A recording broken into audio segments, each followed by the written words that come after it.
Canon users, how you doing? Now, I'm one of you too, by the way. Love the C70. I've been using it a long time. Has some issues that were addressed with the C80, and really, this whole post is hopefully.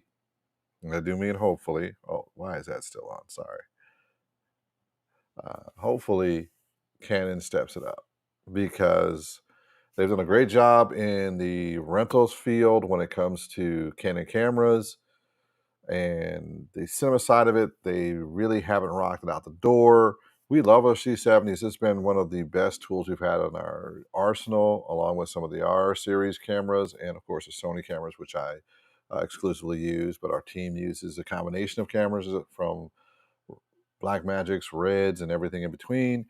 Let's have a quick conversation about this, and let's dive right into the whole thing. Let's find out really what's happened with the top rentals. And Canon in 23 killed it. When I say killed it, I mean they killed it. The R5, which is one of our biggest tools, we use it all the time, is the #1 rented normal photography camera out there and video gear camera out there. Uh, of course, you're going to have the 24-70 and the 7200 going to be right with it. Then you've got, of course, Sony, both the A7 III and the FX6, which makes sense. Then you start looking at some of the camera gear that goes with it, then the FX3 body. These are all really, really awesome news for Canon until you start looking at this number down here where Sony's just eating it up on rentals. Uh, Along with that, additional accessories, the Type A there, but mainly you're going to see a lot of the lenses that you would expect to see to go with the R5, the R6. Of course, you're going to see a lot of the lenses that would go with the Sony series cameras too. Now you see that this is the strong suit for Canon. Canon's got a really, really strong suit there, and they're very good at what they do. Now, we're talking a market share here when it comes to rentals. Canon's #1 when it comes to overall market share for rentals, but this really has been slipping. So they went down a dramatic percent and Sony went up. So when you go down 7%, when Blackmagic goes down 9%, and Sony's going up 4%, Panasonic, Canon, all the rest of these are going up, that's huge. Now the lens rentals are going to be there strong for Canon because a lot of people are not able to afford the RF lenses, and where they're just not giving third parties the access and capability to make the RF lenses, and that's an issue. Now, revenue. Here's the different side of the story. If you are someone who is looking to develop revenue out of filmmaking, then things kind of changed. The #1 product on that's going to be the Sony FX6, which is part of the things I was going to bring up today. If Canon C80 does not match what I think it should match, it will not dethrone the FX6 as the main body camera that's out there. The new 12,000 ISO, that might be the trick that pushes it up. I know the SDI cable connections will be a huge difference for them. That's going to be one of the things about it. The top body out there right now is the F6 for cinema, and then you've got the C70. So those two are going to be battling it out.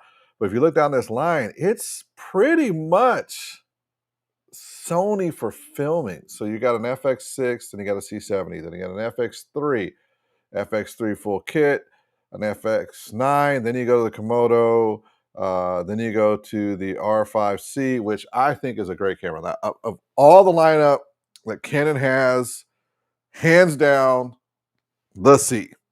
The R5C in every way, shape, and form is their best all-around utility tool. You can do Super 35, you can do full frame, you can do just about every codecs. You have a raw output, it has a fan built into it, there's a better battery system on it for the way it's retaining itself. In every way, shape, and form, it's their best dollar for dollar tool until they brought the C80 out. And so now we're looking at some really, really strong, powerful options. Once again, Top 10 products by revenue. This is real money made and top best products for rentals. We're still in that Sony FX3, Sony FX6 camera, Sony FX3 full kit. Then you got the C70 being number 2.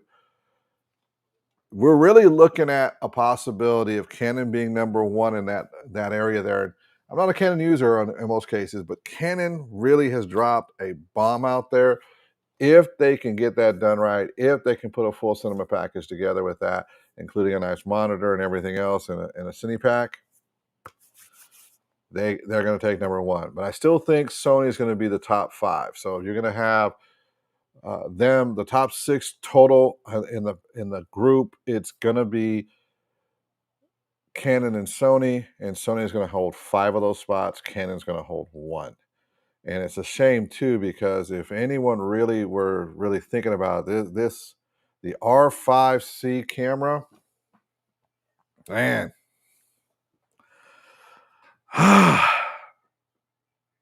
dollar for dollar, it's Canon's best tool out there.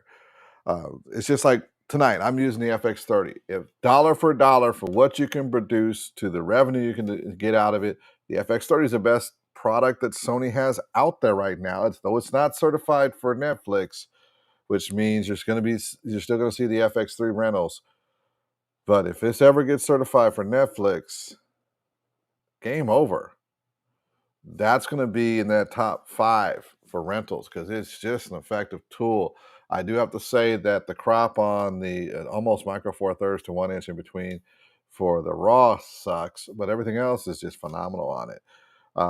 Canon C80, it's everything we've been wanting for this camera to come out with and more. And let's just see what happens. With its flexibility, the C80 is going to definitely be the beast. And let's talk about some of the specs on the C80. I'm going to bring that up here in just 1 second. And C80.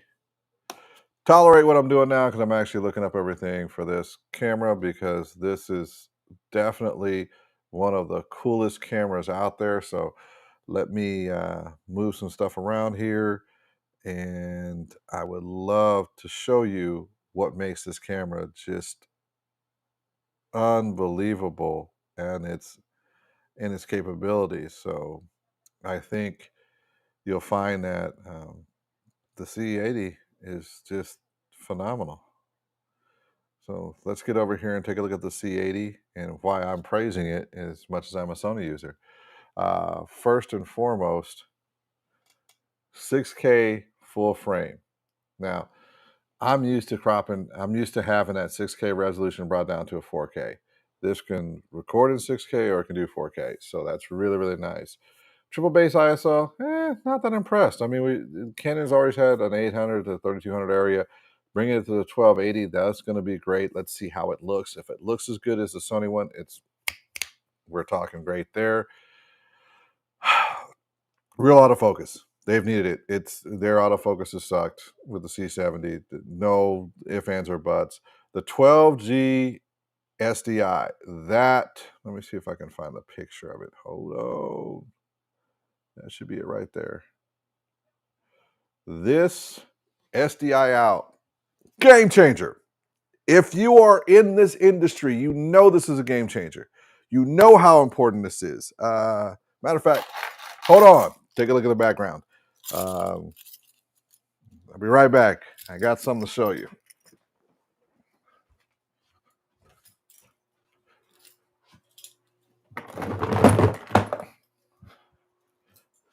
Gear hog. Yes, I have a lot of gear. All right.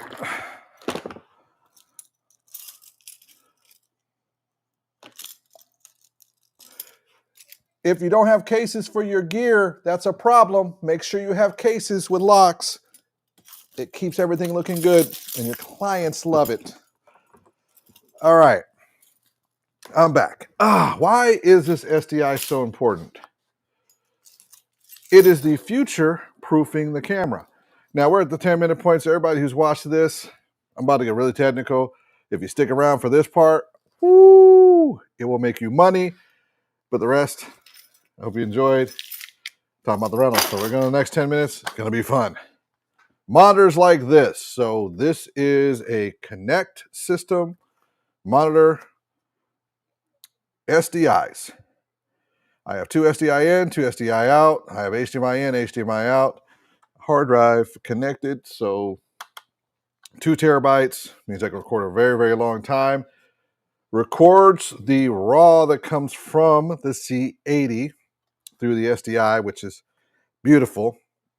Giving even another flexible way of doing this. Does have the AK30 on this unit, which is nice too, and gives you that 7-inch look with that handle, and having a professional input for SDI and output for your AC. Marvelous. You're just sitting in heaven for your AC, because they can really pull focus and make that thing look great. As you can see, they've got a cinema lens on there right now. $5,000, $5,400 as an investment. That's really not going to kill you. You can make that investment up pretty quick. Another thing that's really good on this is a built-in in the filters. Love that. Great on the previous design, and I think they've improved it a little bit with this one. I'm fairly certain that the color that's coming through those NDIs, through the ND's filters, is better. More things on this side. I don't know if these are full-size XLRs. I really don't care. You can adapt them. But the big thing is every codec, 24-bit audio. You stepped it up. So that means we can start with the lowest codecs and go all the way up to the top big boy and have that. Huge advantage. You did not have that in the C70, and that's huge. Overview, I mean, they got a new sensor. It's pretty cool. The base ISO, that's pretty cool there. You do have to be aware there are some limitations here. This is the one area that kind of pissed me off. Canon, hear me out. Quit this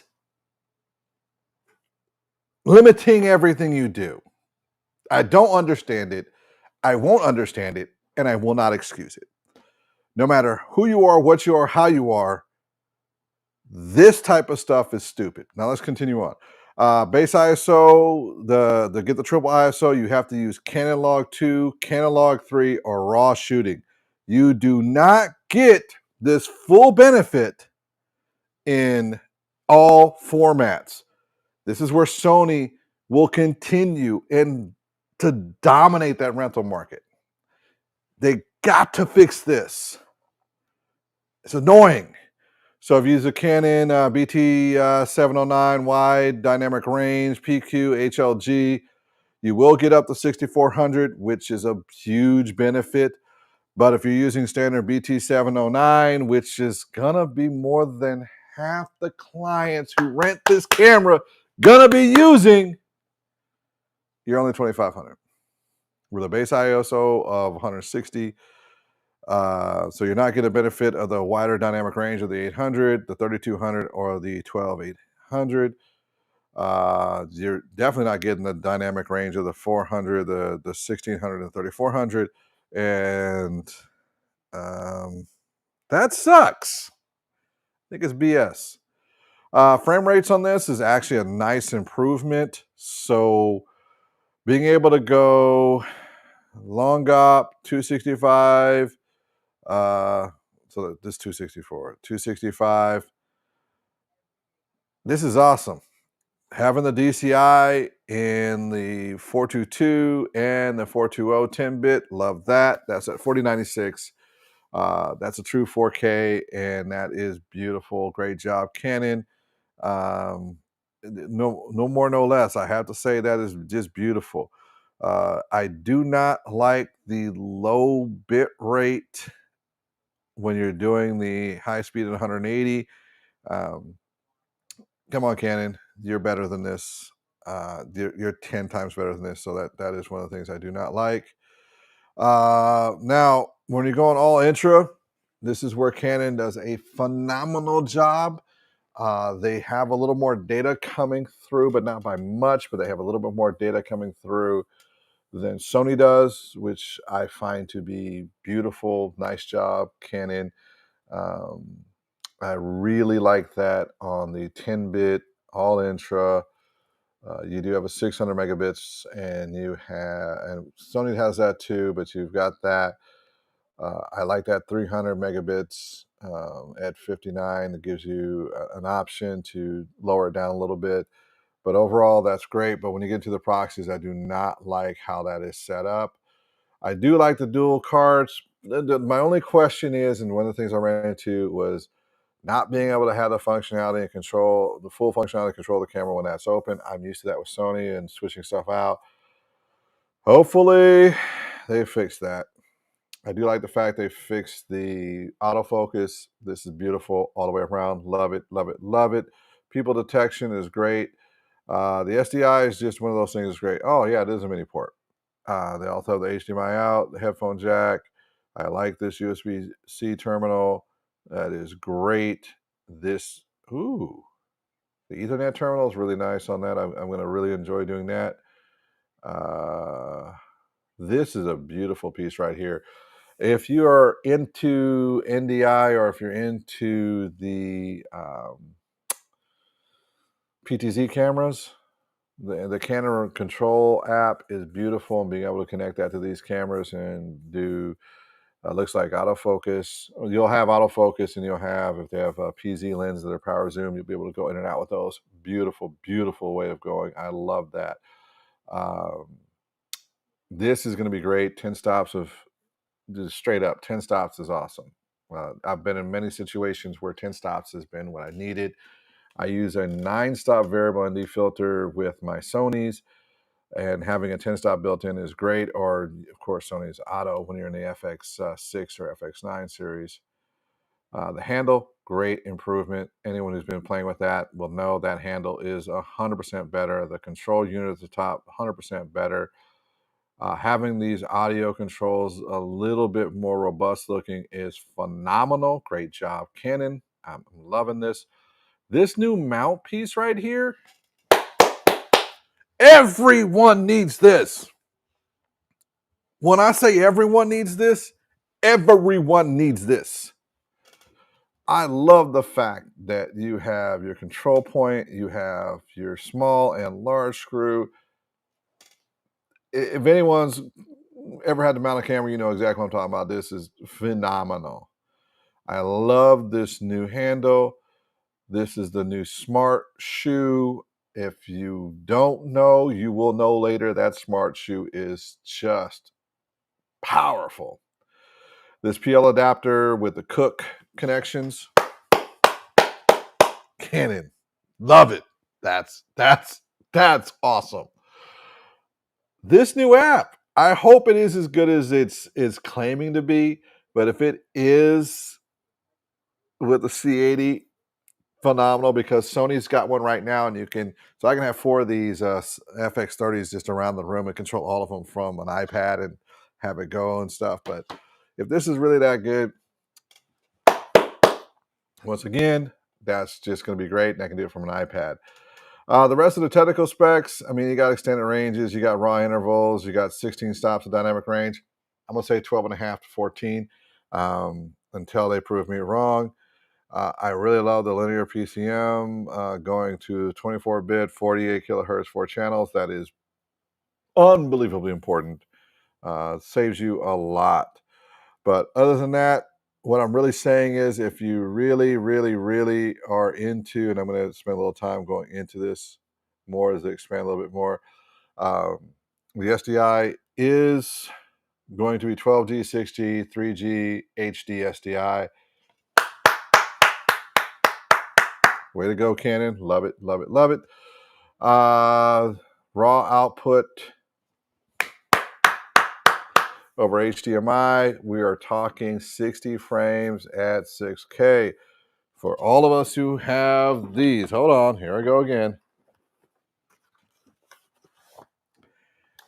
Canon Raw on this bad boy. Ooh! I'm happy to hear about that. That's just phenomenal. phenomenal. So that's going to make for another great tool, which I'm going to love having that in the tool chest for when we are doing the more productions down the road. Remote app, time code, which is great in and out. I love that. The batteries, great. I mean, every bit of this. And then the body, 3 pounds. That's a good and bad thing. You can rig that bad boy up heavy, but you can also gimbal it. So, I mean, this is just going to be one of the most powerful workhorses out there. It will compete heavily with the Sony product, and I think it will do a phenomenal job against it. Once again, some of the things I'm going to give praise to on Canon, the price tag, $54.99. For all of this in Canon world, that's beautiful. Full frame, love that. Great job, Canon. Keep it up. The SDI, love that. The improvement on the 4K, on the 6K, love that. That's internal recording. External 60. Why is that important? External 60 raw on this. You're looking at, I think it's 1,400 or 1,900 megabits per second recording on here. So you have just a ton of data at 6K, and that's just going to be beautiful.